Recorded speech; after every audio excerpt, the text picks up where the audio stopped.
بطاطس الفريسكس الخطيرة الوهمية. الأطفال من فوق 21 أنصحهم بعملها. يعني بيحبوها جدا جدا، أطفال كبار كلنا حقيقي بنحبها. أكلة مميزة وجميلة ومختلفة وحلوة قوي قوي قوي، هنعتمدها على طول لو عملناها من أول مرة. بطاطس قشرتها وغسلتها وقطعتها بالشكل ده، وهبتدي اسلقها في مية مغلية، وبعد كده اصفيها وهرسها بالشكل الجميل ده، هرس كويس خالص. ونركز: ملح، فلفل اسود، بابريكا، بهارات البطاطس من عند العطار او من كاس الجاهزة اي حاجة، ومعلقة صغيرة من السكر، هيدي اضافة حلوة جدا جدا. ربع معلقة من التوم باودر، ربع معلقة من بصل باودر، ومعلقة ونص مايونيز، ما نكترش يعني، معلقة ونص تبقى كويسة. واخر حاجة نص كوب من النشا، نص كوب من النشا، مش هستخدم دقيق، هستخدم النشا علشان هو اللي هيديني القرمشة العالية اللي هتسمعوها في البطاطس الفريسكس او الفرايز فريسكس. بعد ما اعجنها كويس احط ربع او نص معلقة صغيرة من البيكنج باودر، وفي ورق زبدة او ورق فويل اي حاجة، واعجن كل الكلام الجميل ده مع بعضه كده من بره. وبعدين ابتدي افردها واحدة واحدة بالراحة، وافرد كويس خالص. لو هتساعدني المردانة مفيش اي مشكلة، المهم ان انا افردها بالشكل الجميل ده، والسمك ده يبقى سمك محترم، لا هو تخين ولا هو رفيع.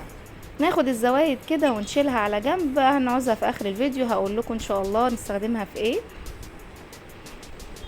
او عملت بيها ايه. واشيل كل الزوايد بالشكل ده، وابتدي اقطعها بقى بالعرض بالسكينة، ويا ريت تكون سكينة عريضة زي كده عشان تسهل عليا التقطيع. واقطع، احاول كل واحدة تبقى متساوية، تبقى جنب اختها متساوية ليها او ايه زي بعضها. وفي الفريزر بقى لمدة، انا خدت مني ساعة الا ربع في الفريزر. لو انتوا صيف حرارة هتاخد ممكن ساعة الا ربع، ممكن ساعة، ساعة كاملة. لو في الشتاء ممكن نص ساعة بس مش اكتر. المهم ان هي تبقى متماسكة وجميلة بالشكل ده. وابتدي ارصها كده في الزيت جنب بعض، ابتدي ارص الكمية بتاعتي بالظبط كده بالراحة خالص، واحط ايه كمية البطاطس بتاعتي. واول ما الاقيها احسها كده احمرت او خدت لون من تحت، بقلبها على طول